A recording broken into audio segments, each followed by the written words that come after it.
Greetings, fellow Arkham inmates. Tiki here. And BlueDragonFive.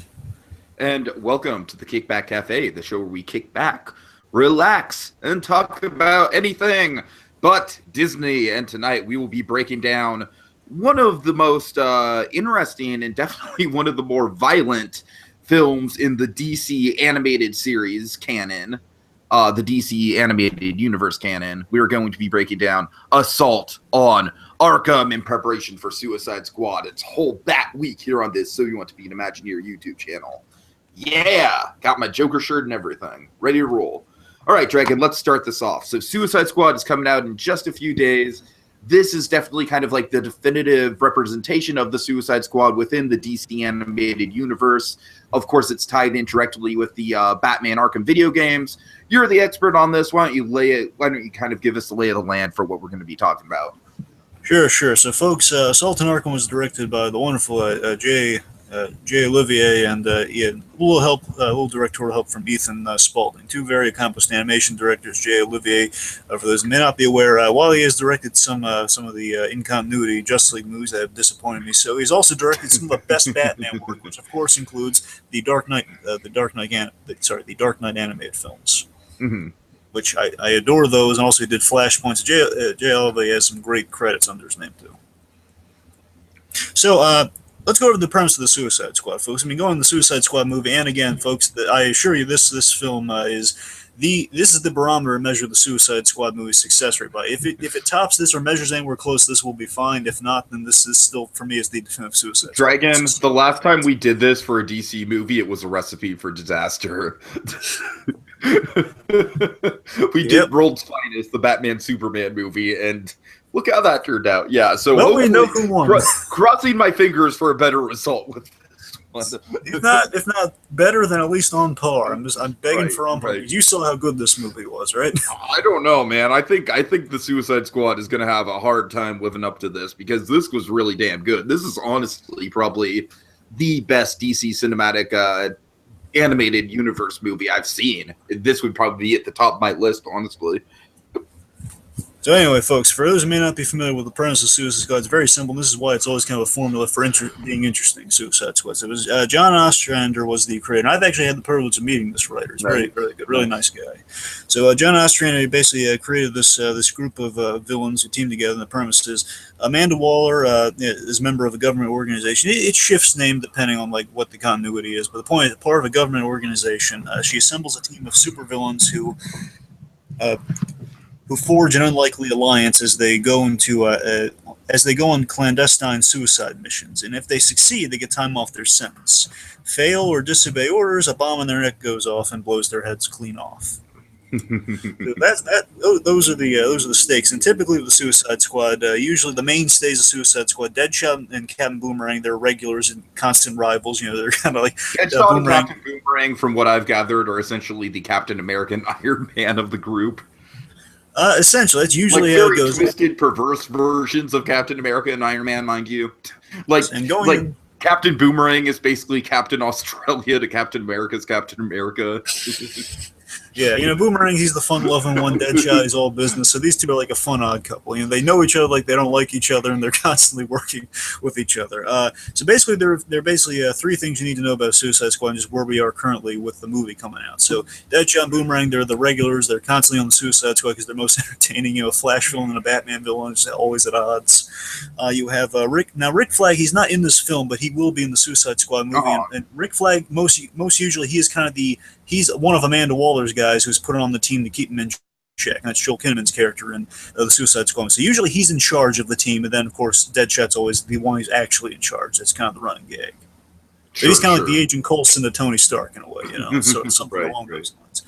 Let's see. Also, Harley, she was not an original member of the Suicide Squad. That was a recent addition with the New 52, and because of that, you know, because she was put on that team, and apparently that really just kind of stuck around. Really, I hadn't been really keen on it until I saw her in this movie, really, because I was like really sold on Harley Quinn on Suicide Squad, aside from me just liking Harley in general.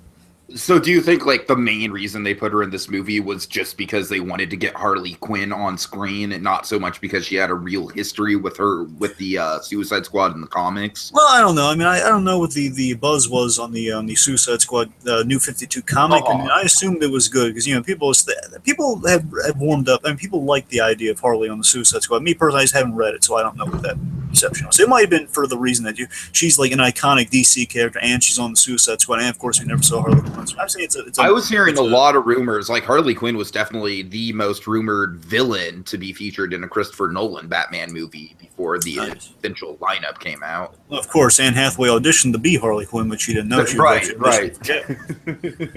So, I mean, yeah, Harley Quinn, it's a combination of things. Again, she's kind of a recent popular member, and the fact that, she is kind of one people have been wanting to see on screen for a long, long time, at least since 1992, thanks to you. Exactly. So, right. Point is, where we are currently, so following that little Harley Quinn edition, we eventually get Assault on Arkham, which ties into the Arkham games, as you said, as a now specifically, Tiki, this is a prequel to the first Arkham Asylum games. Okay, that's where that makes sense. That makes sense. So if you want to place it, including like the Arkham Origins game, it's like between Origins and Arkham Asylum. So again, just put it simply, it's before the first Arkham Asylum game. Mm-hmm. And also, they worked with the company, with Rocksteady, and with everything, just to make sure. So it does actually tie in. It's been okayed and everything. All of these events that happen in this movie, and the designs and the setting and everything, it does actually fit into the universe of the game. So nice. Some of the tie-in comics, even in Arkham Knight, they do harken back to this movie at times. Mm-hmm. Cool. That's cool. Okay, let's see. So just going through the plot now. So here's the plot of this film, folks. Just going to recap what Tiki and I have been rewatching. So Amanda Waller assembles Task Force X yet again. That's their actual name, and also they made an appearance in the Justice League animated series, and really awesome under that name because you can't say suicide on a kids' TV show. right. At the time. So basically, Amanda Waller, she tasked the squad with infiltrating Arkham Asylum to steal a thumb drive in the Riddler's cane, which has information on it. Basically, it's a classic heist movie, folks. Initially, it's a classic heist movie. So they basically get a thumb drive in the Riddler's cane, which has information on them and their loved ones, which of course puts Deadshot's daughter, Zoe Lawton, in great danger. Right. But there are two surprises along the way, to put it simply. Surprise number one, Batman is trying to find Joker's dirty bomb. Surprise number two, the real job is to kill the Riddler because he can disarm the bombs in their neck. So this sets everything into chaos. It becomes basically an Arkham caper and heist plot to escape Waller and Arkham, with Batman and Joker in the mix, which causes all sorts of insanity. That's the movie in a nutshell. All right, very good summation. Very good. So you want to start breaking down some characters now? Sure, and folks, this is a really strong character piece, as always with the Suicide Squad. You send usually 6 guys on a mission, and it's always these personalities bouncing off of each other, and this is the personalities we get in this movie. Let's start with the key to it all. Okay, we get Deadshot, obviously going to be played by Will Smith in the new movie. I really like this version of the character.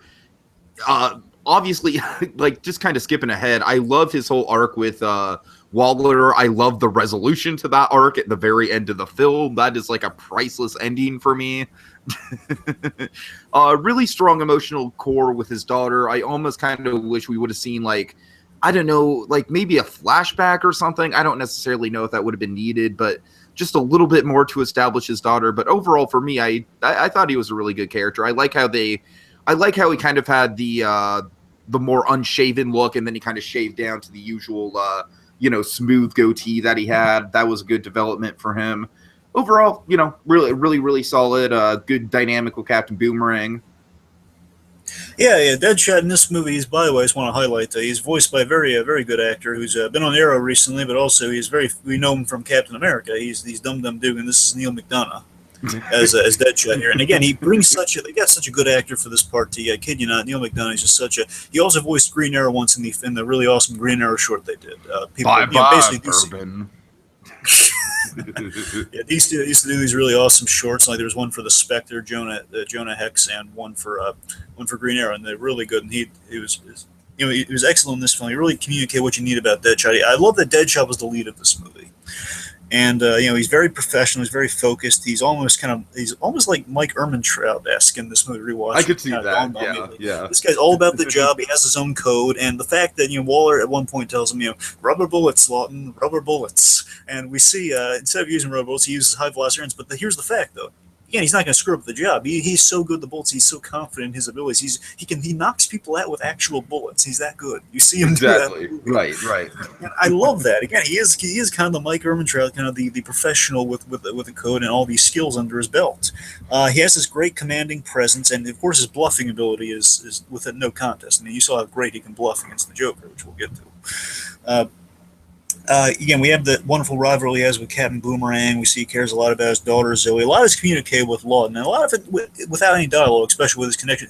Not a word is uttered by him about him and his daughter. Yet it all comes through very well.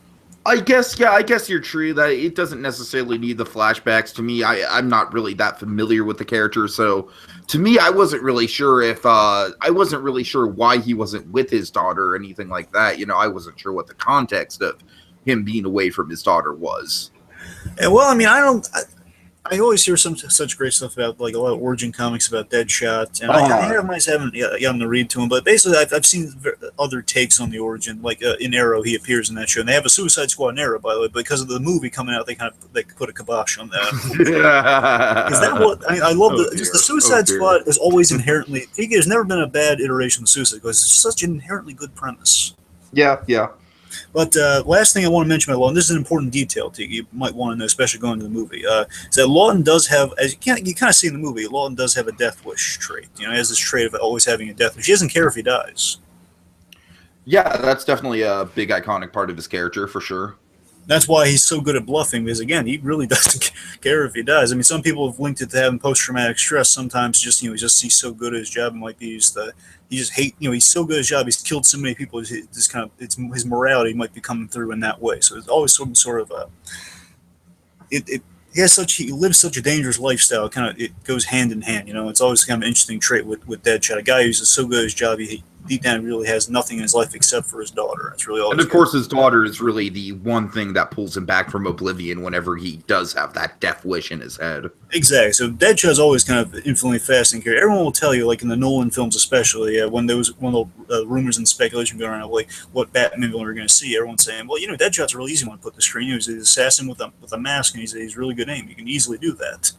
And this is like another one of those popular Batman characters. Again, the guy who embodies the gun versus Batman.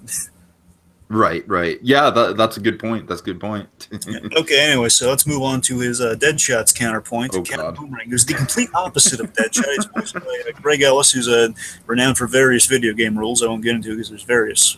Many of them. Mm-hmm. So Captain Boomerang, he's your classic Flash villain. He's a very popular one because he's one of the most ridiculous Flash villains. Yet he's so fun. Every Flash villain is ridiculous based on what I've seen. Yeah, but they're all awesome and they work together so well because it's just a bunch of mundane guys who they fight the Flash, but they go out to a bar afterwards and complain about their lives. It's so hilarious.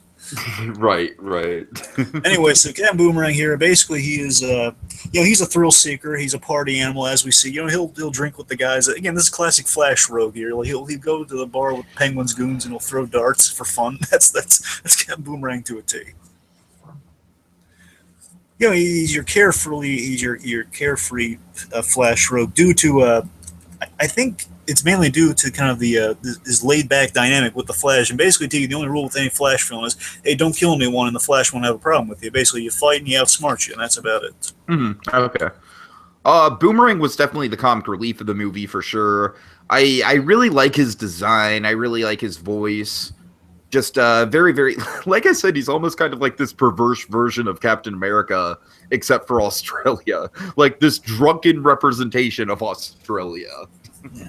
I don't really get quite the, he's not exactly a super soldier, but I kind of see what you're going for there. He is kind of like the representation of a nation, though. That's what I'm saying. Like the misrepresentation of a nation, we should say. It's like a stereotypical. It's like really not a good representation. Oh, they do a lot of cool things with the boomerang itself. They kind of, I like how Harley Quinn is kind of like chastising him the whole time about using the boomerangs. Like, oh, you know what you say? It makes you hard to, like, using boomerangs all the time means you're you can't let go of people or something like that. Yeah, basically she kind of psychoanalyzes him with a line saying, Right. Boomer, it's pretty easy to assess that anyone who throws a boomerang has trouble letting go. Something along those lines. A point is, especially in juxtaposition with Deadshot, Captain Boomerang, he's the constant troublemaker on the Suicide Squad. He always puts the missions in jeopardy because he either shows off or he does something dumb, and you kind of see that in the Suicide Squad trailers, by the way. That Boomer is going to be the personality of the group. He's going to be he's the guy he's the guy flirting with the guard outside. He's doing all sorts of Sure. He's drinking beer on the mission. He's punching the guards and then he's taken out of the bag when he's brought to the meeting. You saw all those stuff you saw. So I have high hopes for Boomerang, and basically he constantly agitates Deadshot, and that's just so fun. I can't wait to see these two guys mix up. I hope they mix up like they did in this version. Again, he's the comedic relief. He's the comic relief with a really cool gimmick, and also. You don't really see it in here, but it was in the Justice League animated show. I really hope they keep going with this. Is that the idea is Captain Boomerang is very frugal. Like, he's very cheap too. It's like he cares about pocket change. He's that cheap. He was 75 cents to 75 cents. He just loves you. Oh God, he's a very frugal guy too. He's a classic Flash. But anyway, I'm going off again. Boomerang. Love the guy. So move on to a big mainstay. Yeah, this is probably going to be the main character of the movie. I would wager to say Harley Quinn. Yes, and this Harley Quinn voiced by another one of the main Harley Quinns in all of DC animation, Hynden Walsh. And Hynden Walsh also is very well known for voicing Starfire. She voiced Harley Quinn in the Batman animated show, not the animated series, but the kind of the 2004 Batman show. Oh, and she was really good in this. I liked her a lot more in this than I did in that. She was okay in that, but I thought she was great. Yeah, I mean, especially the writing on her character, kind of how you never quite know which side she's on. You never quite know if she's working for the Joker or not. They really kind of love to string that dynamic along where, like, even at the last 10 minutes, you still don't really know if she's fully committed to the Joker or if she's trying to break away from the Joker or if she doesn't even know herself. It's a very compelling kind of character arc that she goes on. Yeah, and I love that she's picked for this mission for a very strategic reason. Okay, well, she has been inside Arkham Cell and she knows the lay of the land, which makes her a very valuable asset, and hence the reason she was picked. She can be very dangerously psychotic at times, and you do not want to mess with her, whether it's with her Looney Tunes or in the bedroom. You do not want to mess with this Harley Quinn.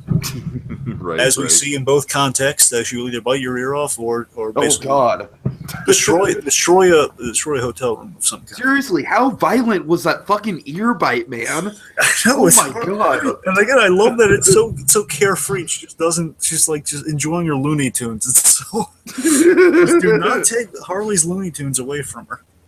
Oh God. So it wasn't even the good Looney Tunes.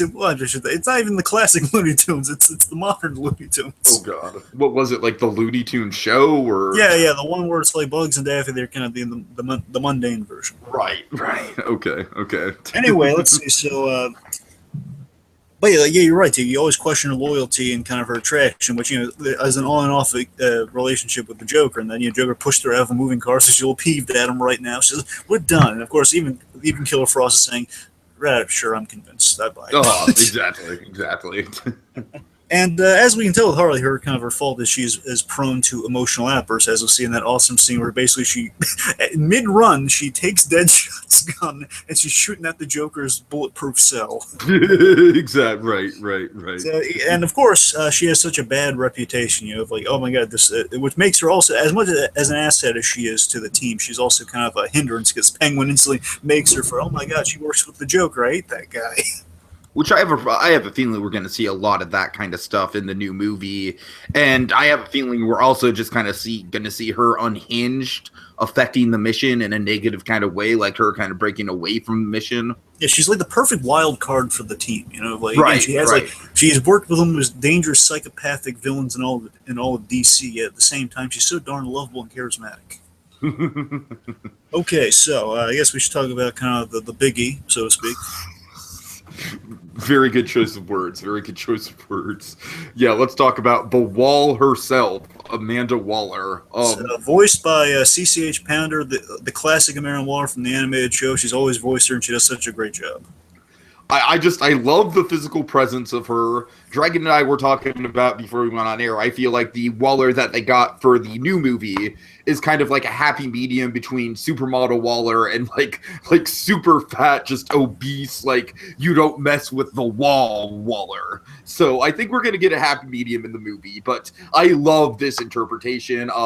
Probably one of my favorite moments in the whole damn thing is when Waller just has her famous "You don't mess with the wall" line. That is just like the fact that she calls herself the Wall is just amazing. Yes, and visually she is a wall. I'm glad they stuck with the original model. And this is the model I grew up with, Tiki, on the animated Justice League Unlimited show. And what's so great about the show, and I want to point this out, that it's very important, especially going to the Suicide Squad movie.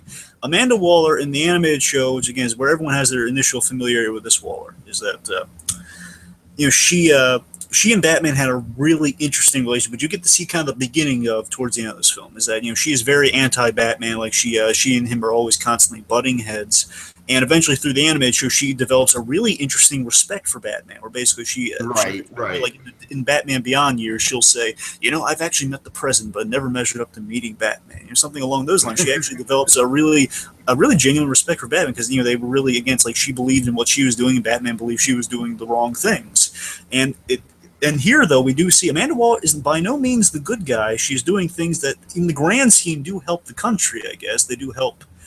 They do help things in the grand scheme. They're by the government standards, they are good, but still, she's doing very cruel things. Just think about it. At the end of the day, Tiki, she was perfectly fine with Gotham being at risk of being blown up by a dirty bomb. Pretty much, yeah. And again, she's very self-interested. She values the mission over Gotham City, and she insults Gotham City. She values the secrecy of her government program, which again will put many missions will go by like that, thanks to her super team, over the safety of an entire city. I mean, she is very self-interested. Just forget the dirty bomb, and she just brushes that off when it's brought up. Like, what's Batman looking for? He's looking for a Joker to hijack the dirty bomb, but don't worry about that. She protects her secrets in her program. That's Amanda Waller to a T, and that's something to consider going into this. She is by no means the good guy.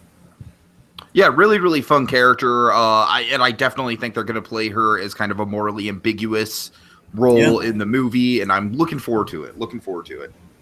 Yep. Again, it's kind of like this noble pursuit of hers working for the government has made her just kind of callous and cruel by, again, such the self-proposed good guy making the bad guys work together, again, is not so disingenuous. Right. Okay, let's see. So again, the last thing I'm saying, the Wall is the villain, despite being the only non-criminal on this team. Technically, it's so funny. It's like she's the one legally is in the right during all of this, but it's like the only non-villain is the villain of this piece, which I think is awesome. And to end it, I'll make a Pink Floyd joke. All in all, you're just another brick in the wall. I'm sorry, I had to do it. Don't mess with the wall. Okay, so okay. Let's talk about Black Spider. Yes, voiced by the wonderful, the talented Tiki. Who do we got? Mr. Giancarlo Esposito. Gus Fring himself, yes. Essentially playing himself, but as a ninja. Right. So Black Spider, Tiki, is a very interesting character. Black Spider's had a few versions of himself. The version they're going with here, again, I don't know. I probably know very little about Black Spider. I know it's sometimes his League of Assassins ties. Not in this version. This version is very simply, but again, he has a mysterious past. So I have no idea what's going into this version. Point is, he is a vigilante who kills drug dealers, specifically drug dealers. It's so ironic when you think about it. Okay. But he kills drug dealers and basically kind of scumbag criminals. So basically, he's a vigilante, but he's a criminal vigilante. But he goes after the really bad guys. Yeah, I to tell you the truth, I didn't really get a sense of his personality in this film. I feel like they play him mostly for the plot twist involving him, which is a good plot twist, and we'll get to that when we talk about the. Essentially, he is there. I want to say he's kind of the deterrent for, like, this is your master of combat if you run into someone like Batman. That makes sense. And it makes sense what happens with him and Batman within the context of the story. But he's a very skilled ninja, no nonsense ninja in this movie. Is, and I guess that's really his core personality, is no nonsense. I don't want to slam him. Like, he's certainly an interesting character. Just to me, I didn't really feel like I got to know him all that well before the plot twist happened. I thought it was very entertaining before the plot twist happened. Though. I mean, again, like we see these great little. Again, first of all, again, just the wonderfulness that is Junko Esposito. Also, basically, he just plays this. It's basically a ninja with the sophistication of Gus Fring. God. Seriously, that's what he plays. I love it. Like when he basically takes the chef, kills the guy for the chef's costume. Yeah, that was fun. And he walks in there, and I love he has this really great mundane moment with this innocent doughy guard at Arkham saying, "Well, I scanned him. I'm not going to lose this job because you won't scan me in." You know, right.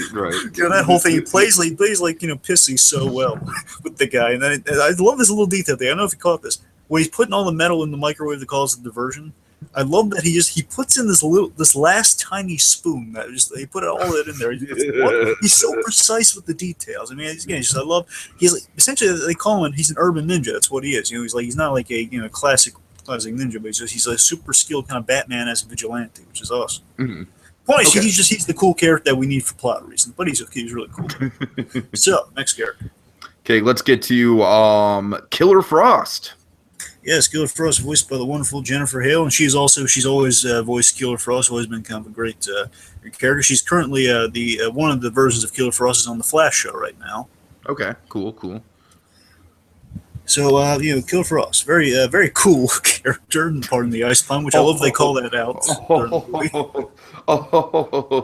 Yeah, I liked her as well. Definitely kind of the more level-headed of the two main female characters on the Suicide Squad, and probably one of the more level-headed of the entire group. We'll talk about it more, but I really love her dynamic with King Shark. That was one of my favorite elements of the movie. Yeah, I know. I love that she's kind of the smartest skeptic in the room. Exactly. And really, she's. I want to say she's put on the team mainly for her. Aside from her ability, which they scaled back, they really wanted to give this movie a grounded feeling. So basically, she doesn't shoot ice beams; she just cools things with her body. I really like the moment where she finds Freeze's gun. By the way, that was a cool kind of like, oh Lord. And I gotta tell you, I do like them scaling back the powers because it makes her a little. Yeah. No, you're right. It was a very Nolan-esque thing to do, and that is kind of like a trademark of the Arkham games in general. Is playing it in not necessarily a Nolan tone, but definitely. I don't know, kind of like in between Nolan and like regular comic book Batman, where there is some fantastical stuff that happens without explanation, but like you said, it's more toned back. It's definitely more toned back than what you see in like a Frank Miller comic or something like that. Yeah, she has this fun, no-nonsense attitude where, she'll constantly be like the sour person in the room, and like she'll be kicking Captain Boomerang in the balls when he does. Oh my goodness! Just like kick him when he's messing around on the mission. She's this killer without a conscience at the same time. Again, she's kind of broad. Again, she's one of the trained killers on the team. Right. And also, of course, the best thing we'll get into with our next character, I suppose. But she has this great, loving connection with King Shark. So it's a very adorable, almost Farmiga-esque relationship she has with King Shark here. Alex, can I go out and play with King Shark? God. Are you kidding me, Norma? Look at that guy. Look, have you seen his teeth, Norma? No, Norma. No, this is a flat no, Norma. Get inside. Then just Norma scurries out with the little flowery dress going. Okay, so King Shark, I think, is definitely going to be our Killer Croc fill-in for the movie. I definitely think Killer Croc is going to serve the same kind of function in the movie that King Shark fills here. I'm gonna say it, Draggy. King Shark was my favorite character in this. He was my favorite element. He's incredibly lovable. I love the design. I love his jaws and the metal thing around his face. And like you said, the relationship between him and Frost was very, very sweet, very endearing. Just overall, and his death was definitely like one of the more shocking moments of the film, and definitely a moment in the film where you're just like, no, not him. So, yeah, but let's address that with the Suicide Squad, by the way. Again, especially going to the new movie. Folks, don't get attached to all those characters. One of these people is going to die. At least one of those people is dead. Well, I mean, more than one, Tiki. More than one. At least. You're right. I'm saying absolute minimum of two, but I'm going to bet you more is going to die in two. My point is though, like in Suicide Squad, you don't get attached to all your characters because again, this is a Suicide Squad. By just the name itself, someone has to die on this team. Of course. That's the intrigue of it. I mean, basically, the only two we know are safe are Deadshot and Harley. And I really don't want them to kill Killer Croc in the new movies. Personally, I'm only worried. The one I have the feeling after those, because Deadshot signed on for more stuff in the DC universe. Of course. And Harley goes without saying. Yeah. The only two following that I can only hope would they would be unconventional if they killed off Captain Boomerang or Killer Croc, because they're also kind of mainstay villains for their two rogues. Right. So that would leave like El Diablo and. Well, I'm saying like just to compare our characters, we kind of missed out on some of this. As you said, King Shark is Killer Croc from the movie. We have Killer Frost. I would suspect to be Enchantress. I could see that. Yeah. Kind of a no nonsense marriage. Either her or Katana. It's basically Enchantress or Katana probably be your Killer Frost. Mm-hmm. And Black Spider is either Katana or El Diablo because he's one of the coolest characters on the team. I could probably relate Black Spider to El Diablo myself. Well, remember, like everyone's showing us anything with Katana. Remember, Katana is also she has like a sword that steals people's souls. That's pretty cool. We'll see. The point is, I'm just saying that's tradition how it goes in there. She does have the Soul Taker sword in the trailer. So I'm just gonna call it right now. I think Katana's deadbeat. Well, again, I'm just saying she does. I'm saying she kind of becomes a superhero in the comics. I don't know about that, so we'll see. Yeah, we'll see. We'll see what happens. Fair enough. My point. Okay, last things on King Shark. King Shark again, voiced by John DiMaggio, who brings us a great. Oh my God! Yes. Like you think that you've heard all that John DiMaggio has to offer in the voice acting world, and then you hear something like this. You know, it's hilarious. You know how he's playing a Tiki, and this confirms exactly what he's doing. It's hilarious. Mm-hmm. He's doing a kind of a vague impression of Ted Levine, Buffalo Bill from Silence of the Lambs. Oh God! It's King Shark. Yeah, I could kind of see that. Yeah, basically, it's like a Buffalo Bill, but with kind of Jaws' teeth from. But actually, both Jaws' teeth from James Bond and from the movie. Technically. I'm glad you mentioned that because I really think that was an intentional gag. Yeah, it's both versions of Jaws. He's a walking shark. He has like shark dentures inside Jaws' teeth. It's absurd. You know who I could see playing him just because this guy seems to love playing people with fucked up metal shit on their face? Take a guess. Ooh. Take a guess. No, you tell me. Tom Hardy. God. Just because he has a fetish for fucked up metal shit on his face. Well, remember, he was going to be in the Suicide Squad movie, but then he bailed out. That's true, he was. maybe they were going to cast him as King Shark, but then he saw the metal shit, he's like, nope. Well, we know they were gonna cast him for Rick Flag, but that didn't go through. Fair enough. Anyways, so real quick with King Shark. Again, he's fun, he's hilarious. By the way, let's not forget, again, this is astonishing on the writing aspect of this film. We fell in love with King Shark and Killer Frost, and especially their dynamic, but especially, remember, we love King Shark. Let me remind, especially you, Tiki, because you adore King Shark. Let me remind you, the first introduction to King Shark, he was eerily bathing in the cannibalized blood of his victims. That's true. Let's not forget that. So we're rooting for not only a cannibal, but a very vicious cannibal who he eats an Arkham guard. Surprisingly, it was really kind of awesome. He just kind of eats this guard, and then he says, "Oh, I hate Italian food." Again, yeah, he can do stuff like that. And we love him to pieces because again, there's all these little adorable. I don't know if you call it, like when they're walking in the sewers, he's carrying Killer Frost because now they're pals. Yes, I absolutely caught that. Yes, I love that.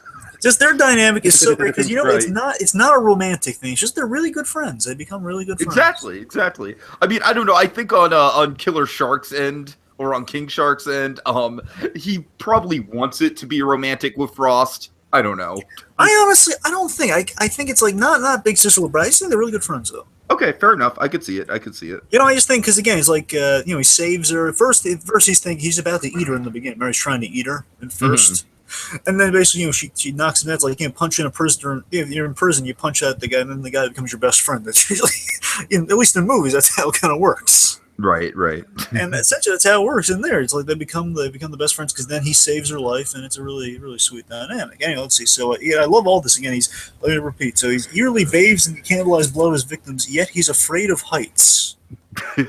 Right, exactly. And again, it's such an endearing trait. Then of course there's going to be a moment I'm going to bring up a little later on when Frost and he have a really good moment to get over that fear. It's really nice. So again, he's wonderfully dumb and endearing, and he provides the role of muscle and cover on the team. He's they call his nickname is the Tank. Well, we need a tank. Well, it's this guy. Okay. Speaking of tanks, speaking of just kind of big imposing forces, and speaking of death, let's talk about KG Beast. KG Beast, voiced by Nolan North. First of all, let me just say I love this guy's name, and this guy should be like a professional wrestler because that is the most awesome wrestling name I can ever think of. KG Beast. And this, folks, this is KG Beast done right. I kid you not. This is actually KG Beast done right because he has the gun on his arm. Basically, it's KG Beast. He lost the hand. He has like this giant, awesome gun put on his hand. Basically, it's very kind of Evil Dead style. It's very kind of Ash from Evil Dead. So it has like a giant, basically a little thing like attaching all sorts of different big honking guns to. Right. And he's done right. He's over the top. He's very classy. He's very kind of like Ivan Drago-esque. He's very classic Russian. He's over the top. He's awesome. He's got this really. When you take I never knew what he looked like without the mask on. He has this goofy mustache, start-up head, and he's got a mouth on him. He's got a big ego, which of course lands him in trouble with the wall, and he's then blown up by the wall. So very, very quick death really kind of sets the stage for like, okay, any one of these people could die at any moment. And no, honestly, I really love just, his whole brief appearance just because it's, like I said, it just feels like a WWE wrestler just kind of burst into the movie randomly. Yeah, but remember his cool. Let's just talk about it real quick, because now it's kind of relevant. Is that remember the awesome introduction? We had like a little prologue thing where we introduced all of our characters. Yes, that was one of the best parts of the film, I thought, and also just kind of in general, I love the stylized nature of how they do the comic book panels and how they show like different characters' reactions when something will happen. Like it's Batman. And then they'll show like 3 different people's reaction to it. I love that kind of stuff, and that was throughout the movie. Yeah, and with that though, I love that KGB's had this. They all get these awesome little introductions. It says so much about their character. Killer Frost is robbing a bank again. King Shark, he's jumping from the bath of blood. Right. And KGB's has this awesome thing where he's driving a motorcycle with a sidecar. He's bursting into a place, shooting it up. It's like an awesome introduction for KG Beast. KG Beast. And of course, we then shortly blow him up within the first 10 minutes of the movie. Exactly. And also, again, with Deadshot there, the whole thing where what do you think about how Waller summons him? Basically, at the end of each of these sequences, they all kind of find their way to Amanda Waller. And like Deadshot, he's breaking out of prison, whether he expects to be this being Waller's thing or not. Just he takes out all the guys with a pen. Yeah, that was great. And it's such a relatable bit to where he then looks at the one guard and says, "Nah, I'm going to spare this guy. I'm going to get out of here." Because again, Deadshot's not an overkill. He only kills when it's absolutely necessary. He like stabs one guy with the pen in the eye, and he's walking out of there. And then he's then injected by the guy, because it's one of Waller's guys. He's then injected by him to be taken to the Suicide Squad. And you see that sad shot, that so sad shot where his daughter's picture falls in front of him. Yes. That was really good. And I'm saying all those introductions, they do kind of build up our guys. So any of them could be taken out in an instant, because now we at least got a gist of who they are as characters. Okay. So so after KG Beast, I suppose we have kind of our MacGuffin of the film. Riddler, I really like him this time around. He leads to one of my favorite scenes in the movie, one of my favorite plot twists, so I don't want to talk too much about his overall importance in the film. But having said that, he's a very minimal presence, even though he does kind of like move the plot along. Of course, Amanda Waller is wanting to get to his Kane initially, and that's why we send the Suicide Squad out to begin with. Really love the vocal performance on him. Really love the design. Makes me yearn for Michael Emerson to play a live action version of this character, but I've said that before.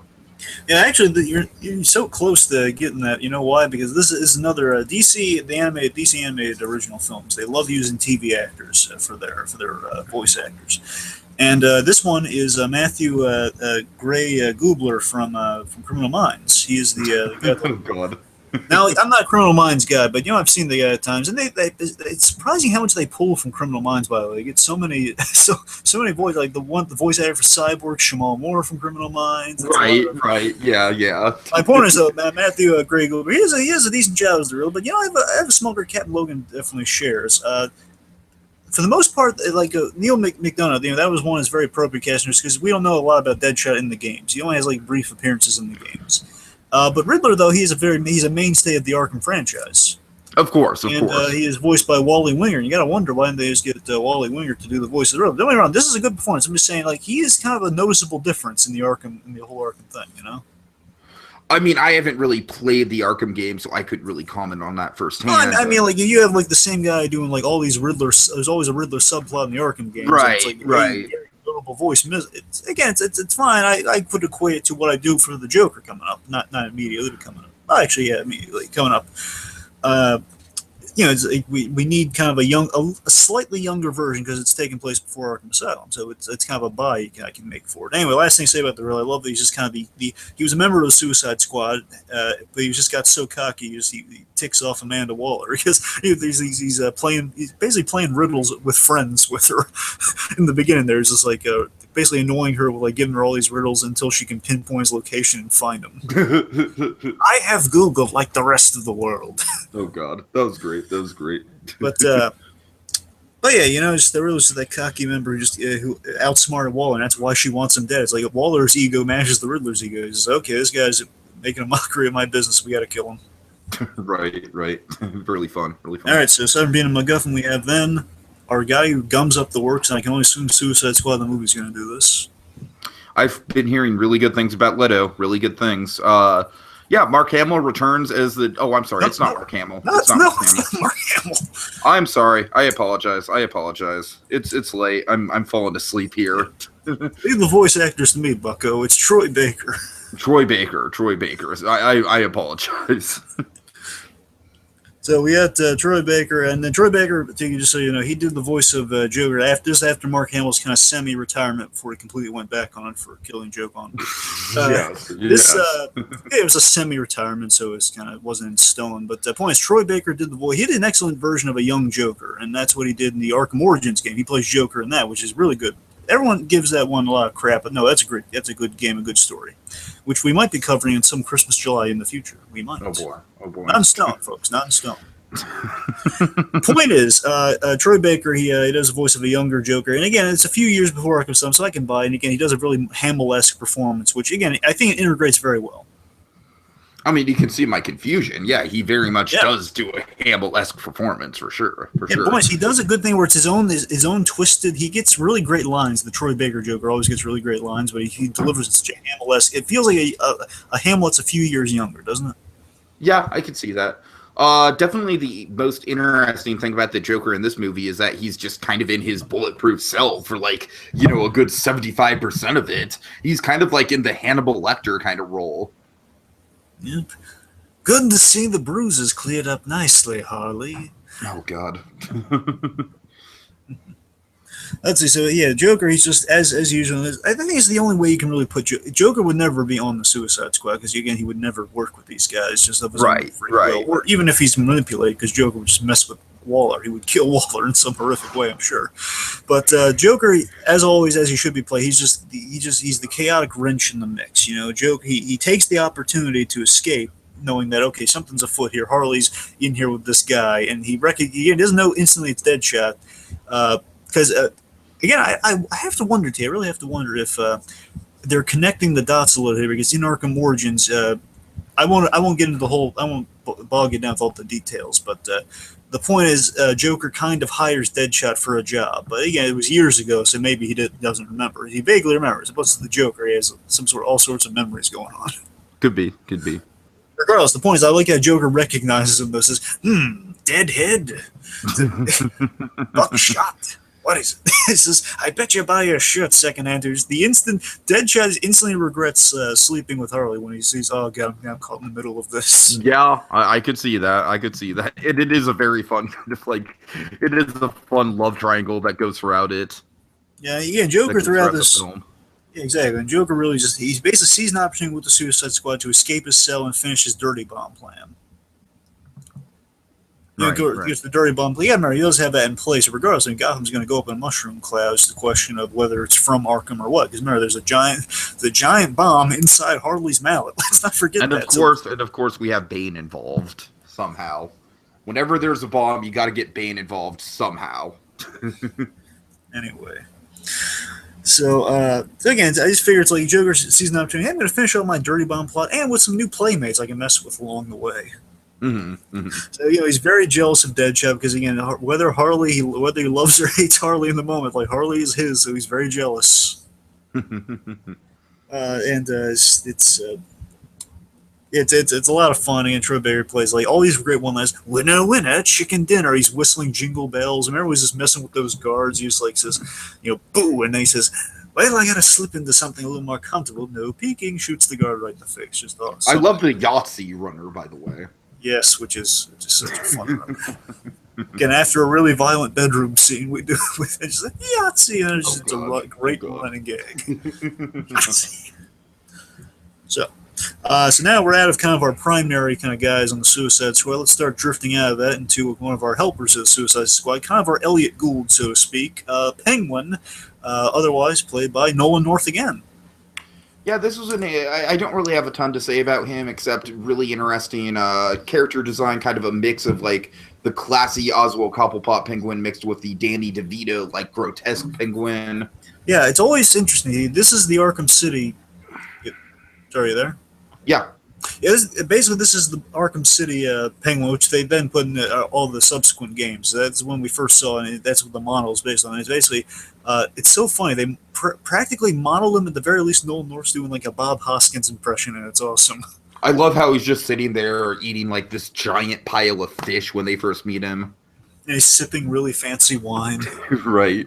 Again, kind of like the grotesque and the elegant kind of mixed into one. I see less than I just seen playing. If Bob Hoskins were still around, he'd be playing the Penguin. He just plays Bob Hoskins, and it's awesome. So God, you just made me sad because either Bob Hoskins or Philip Seymour Hoffman, and they're both. I know they both were excellent contenders. Well, Bob Hoskins had retired years earlier, though, so we knew that one never would have happened. But Philip.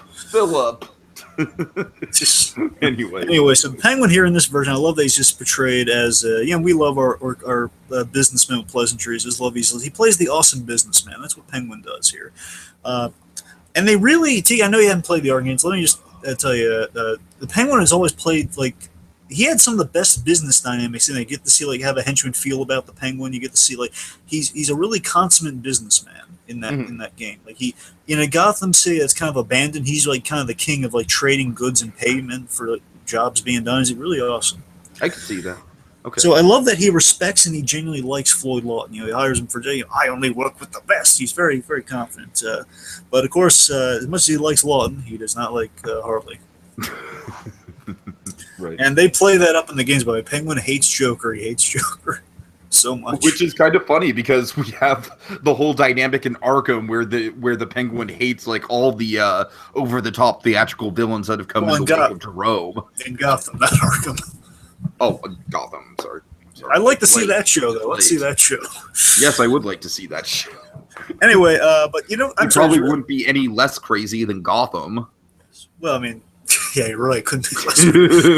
Anyway, so I love the Penguin runs a respectable criminal empire. Something that just praise in general. Starting this one, I guess we can save some time later on. Is that the sets are taken directly from the game. They are worked out exactly how they look, and that is what the Iceberg Lounge looks like in the game. If you play the game, you find it look all really great attention to detail. And again, with I'm so in love with this one bit where Lawton says, Penguin says, "Deadshot. I'd never pick Deadshot for a team player." And he says, "Oh, things are tough all over." So again, such an instant respect with the two of them. He says, so I just realized something. Is this technically considered a video game movie? Well, it ties into the games. It's in the same continuity, so technically it is. And they do homage the gameplay. Remember when Batman takes out the guards at the beginning? That's an homage to the gameplay. Remember, it's in night vision, and he's swooping up, taking out the guys. Folks, I'm just going to call it. Forget Angry Birds. This is the best video game movie ever made. Well, this and then Wreck-It Ralph. I don't count Wreck-It Ralph because it's not based directly on any one game. God. I'm sorry. All right, anyway.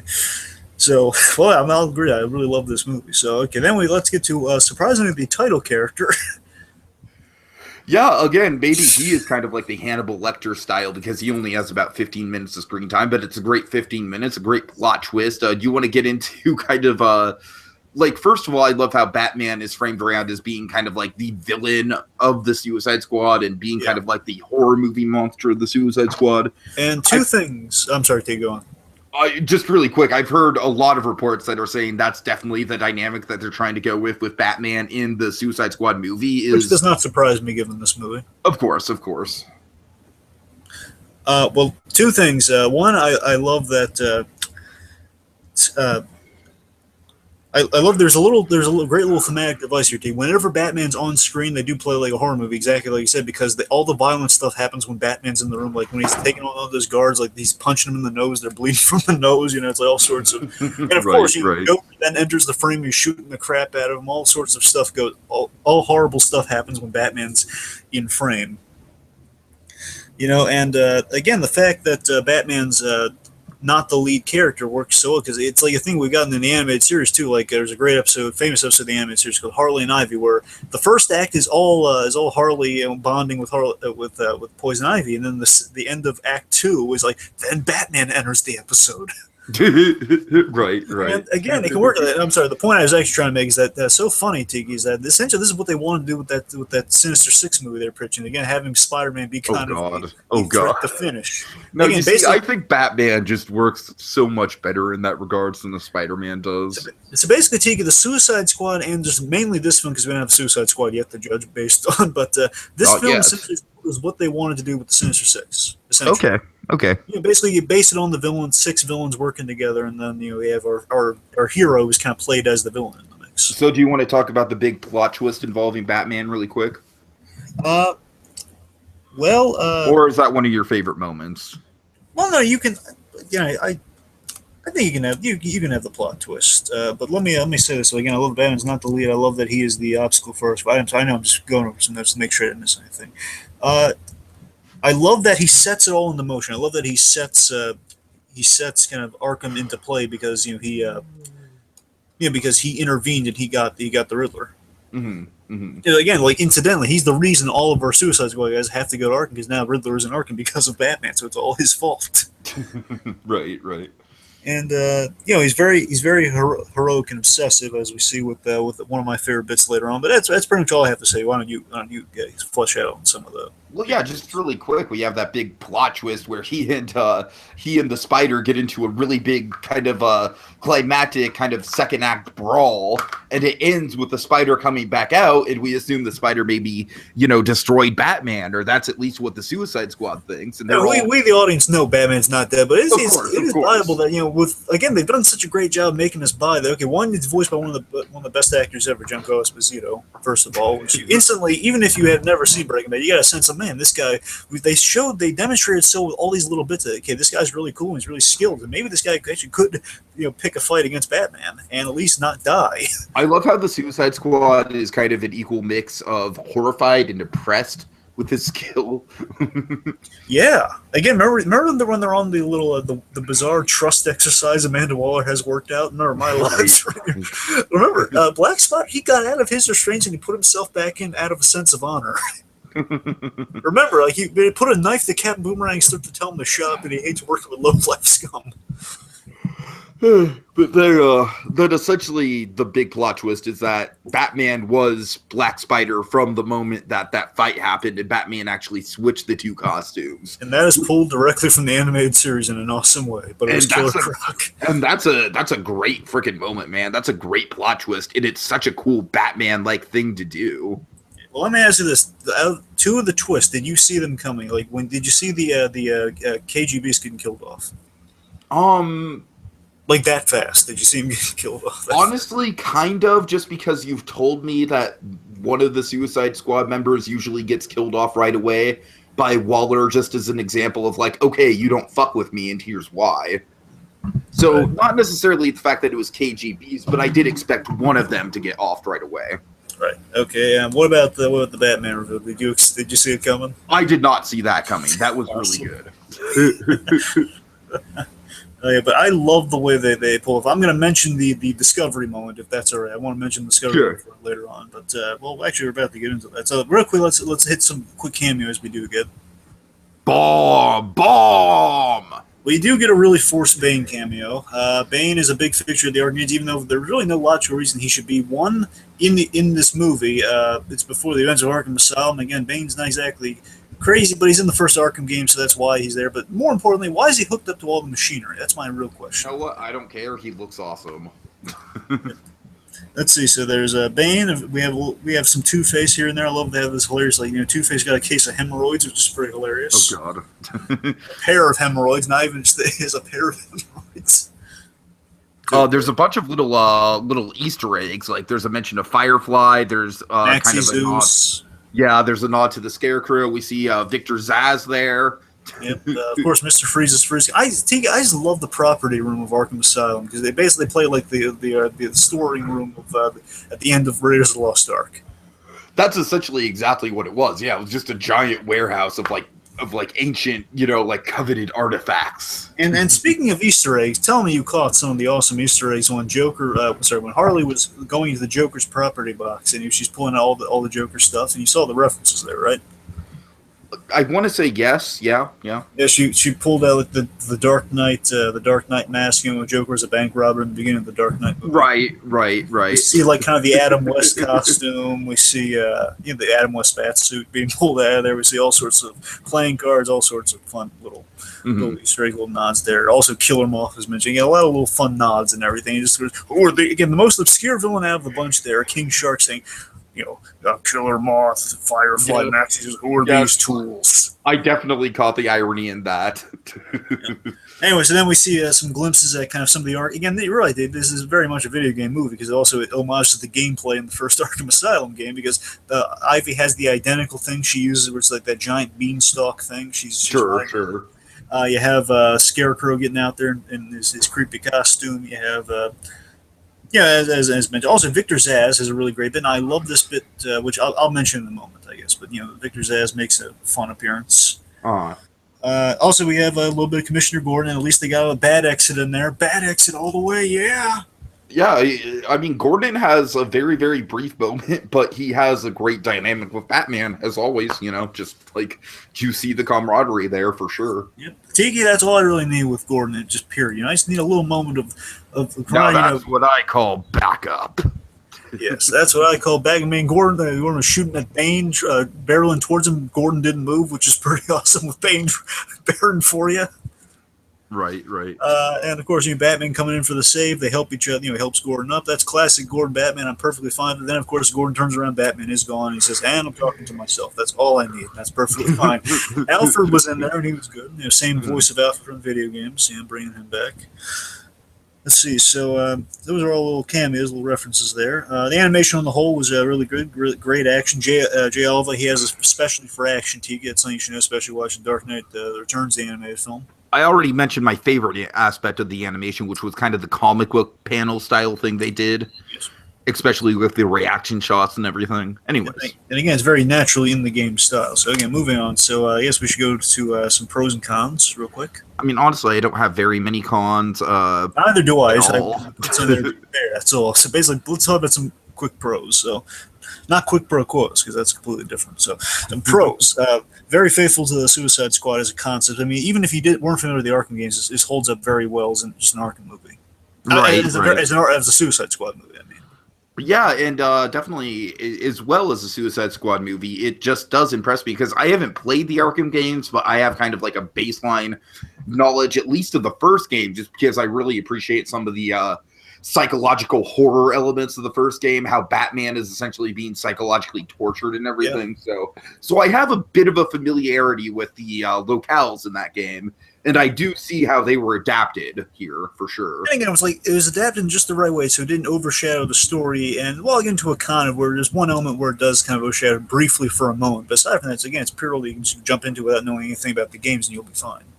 Right. It was again, it's very faithful to the Suicide Squad as a concept. It fits into the universe of the game very well, as I also mentioned. It's got great action. It has a very natural PG-13 edge. I mean, it's right on the line of between 13 and R, but it's really basically it doesn't feel forced cursing or sexuality or anything. It's not forced. It feels. I mean, honestly, I feel like this is more R-rated than The Killing Joke. turned out to be, and the Killing Joke is actually rated R. True, but again, I love that. Tiki, there was a problem for the longest time before we got like Dark Knight Returns, and then basically from Red Hood onward, I think they adjusted this fine. But before Red Hood onward, I mean, sometimes there'll be some sporadic movies that do this problem again, but the problem is like they really forced the PG-13. You know, like Superman would like you in the Superman movie, you'd have people like cursing or doing really dark stuff. Right. I remember some of that. Yeah, the Superman Doomsday movie, it feels really forced PG-13. Like, yeah, we really need to make it edgy. You know, we gotta have Luthor beating the crap out of Superman in a red sun, which is awesome, but still a little dark for Superman. But again, we saw what happened when you go really dark with Superman, and it's not exactly the. I was not going to mention it, Dragon. I was just going to sit here and not mention it. Well, again, I'll make the only the rooms just you'll go out of control with those. Yes, you know I will. Anyway, let's see. So, the point is, it was natural PG-13. Again, I mean that's sex scene with Harley Quinn. I'm amazed they got that in there again, folks. And the ear bite and just a lot of moments of visceral violence, like just seriously. Yeah, I mean, literally, killer shirt. The head. I love this. The directors and the writers, they adore the movie Scanners, and that's where all the head blowing up came from. They love Scanners as children. They love just kind of seeing that all the heads blow up in various different manners. And it's gory, but again, it's working wonderfully well though. Okay. Again, Deadshot and all of the characters are really great, and I'm very satisfied with the ending. All right, cool. So, ending, oh my God, how good is the ending? Seriously, the ending is very good, but with the ending, let me mention this in my cons. The cons are very brief, as you can imagine. I wanted to be fair, give at least 2 cons. Okay. Con number 1, there are again the cameo fest we just kind of went through it. The Arkham cameos from the games are a little forced. Mainly Bane. Out of all of them, Bane is the most forced because we just want to see Bane again. Like there's no real reason. Out of all of them, Bane doesn't really need to be there, but because we want to see kind of Bane wreaking havoc. It's all he really does. Fair enough. Again, basically it's a little forced, but it's not the end of the world. So in the third act, it's like, oh yeah, remember it's an Arkham game. Again, for a brief bit though. And Bane happens to be involved in a plot that happens to involve a bomb. Just saying. Yep. And the other thing is that as much as I like the ending's great. As much as I like that, I do have a gripe with. I don't have a gripe. I think it should be raised though that the Waller ending seems a little definitive. Is kind of quite? I mean, there is left ambiguous, which is good. It's left ambiguous, but still, you got to imagine he's gonna pull the trigger on that one. Well, I take the ambiguity for what it's worth. There is a question of like he says bang, but he doesn't actually pull the trigger from what we see. So I appreciate the ambiguity in that. I'm just saying, like, the fact that it might be a little definite, does it bother you? I thought it'd be something to bring up. I'm not saying I'm holding it against them. Well, like I said, I think they specifically made it ambiguous so it wouldn't be definitive. I mean, that's kind of the point of ambiguity. Am I right? Yeah, you're right. I just want to, again, I basically feel it's so hard to find a con for this, man. I just want to try to find these two things. And you know what? Again, I can't even forget my gripe with it. I just wanted to bring it up for conversation's sake. Right? Fair enough.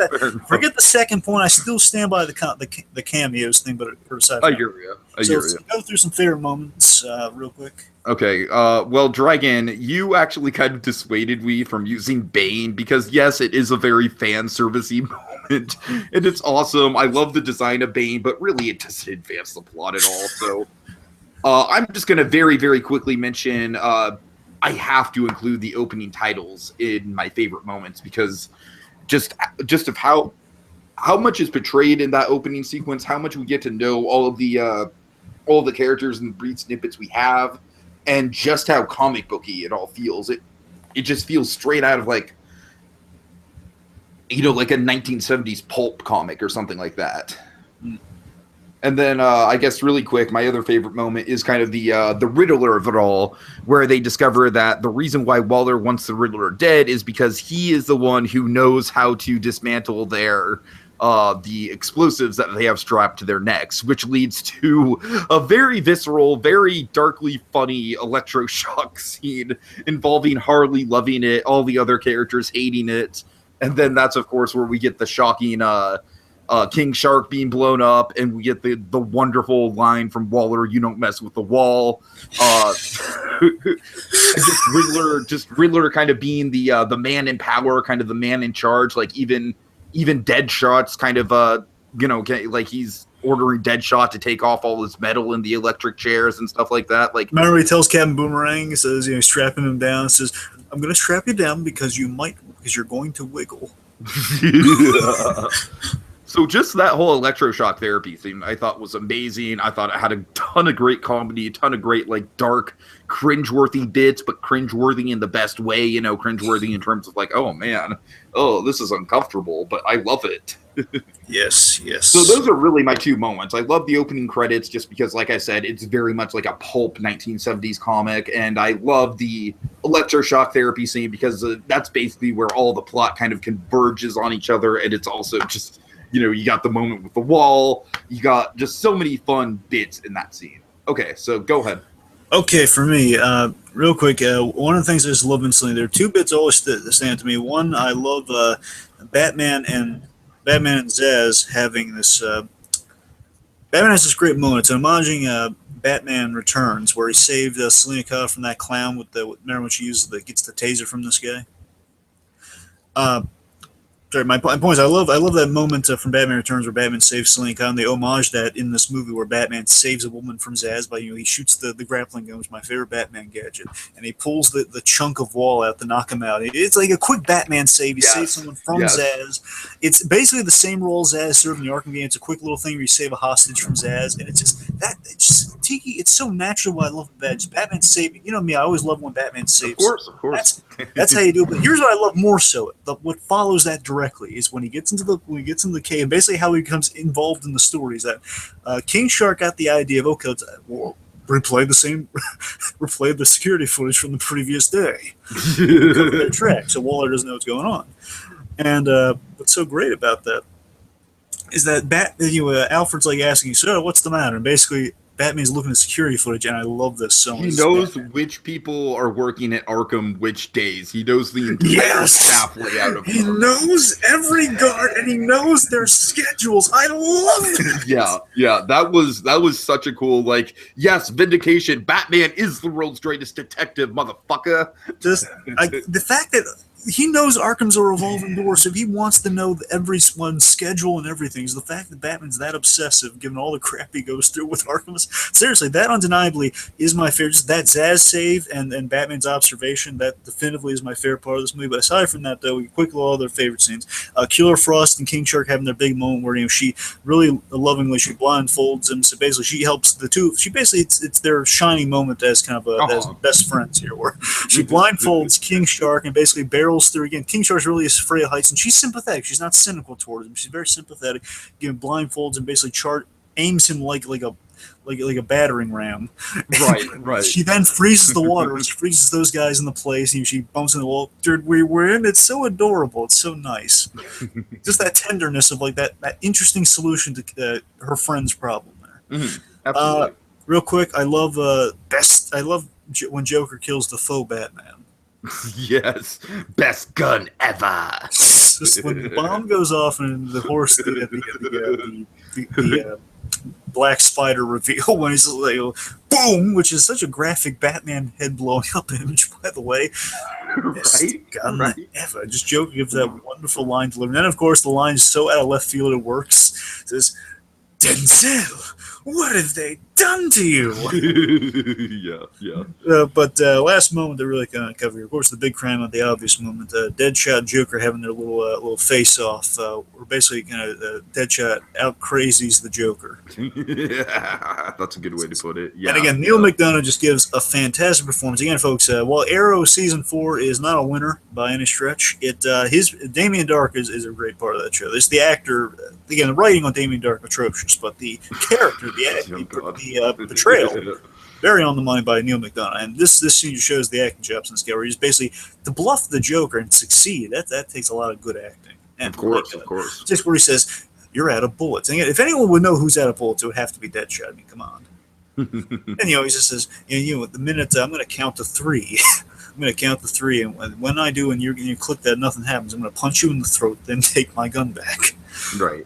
1, 2, 3. Oh, stop counting. He even wigs the Joker out because, again, Deadshot is more willing to die here. Yeah, definitely. And so either way, Deadshot kind of wins, but the Joker's not used to someone who's like more than willing to die. He's not used to that sort of thing. Okay. But anyway, so that is love that moment. Of course, Deadshot gets his cool arm mounted guns. I love his arm mounted guns, by the way, which I'm very looking forward to in Suicide Squad. Anyway, so those are my favorite moments. All right, so I guess the only thing to do is kind of get into final thoughts on this movie and kind of like anticipation for the Suicide Squad that's coming out. What do you got? This movie, I loved it. It's very true to the core concept of the Suicide Squad. Again, Suicide Squad is just instantly such an inherently good premise. Bad guys working together to be good guys. And again, it's always a winning premise. The Suicide Squad has never been a bad idea. Even the Justice Unlimited was great. The kind of a little slightly watered down version, same concept. Really good episode though. It's called Task Force X. It's really good. I recommend checking it out before the Suicide Squad if you have the time. Okay. So there's that, and of course, the appearance in Arrow. Point is, just in general, this movie was a great heist movie, and we also love heist movies too. Usually, those are always, for the most part, those are good movies. It's extremely fun. It's endlessly rewatchable. It's like I can't remember a bad moment in this movie. I love every second of this movie. I really do. It's in my top 5 of the DC. I'm sorry, keep going. Oh yeah, no problem.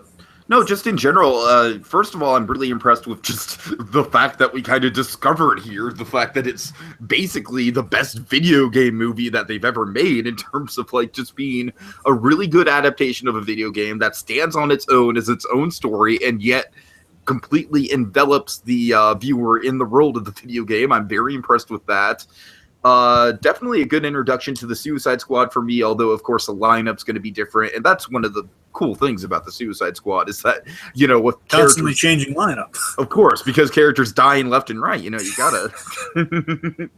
But no, I'm really looking forward to Suicide Squad the movie. I'm kind of keeping my expectations in check. Like I'm not going into it being like, oh boy. I'm just kind of going into it. All right, let's see what they do.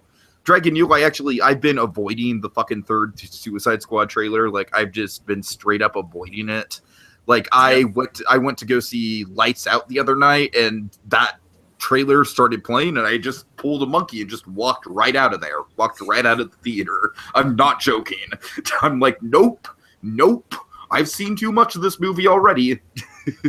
But no, I'm really excited, and this is definitely like I'm kind of a casual fan of the DC animated stuff, and this is definitely the best of the DC animated films that I've seen. It's very well put together, very atmospheric.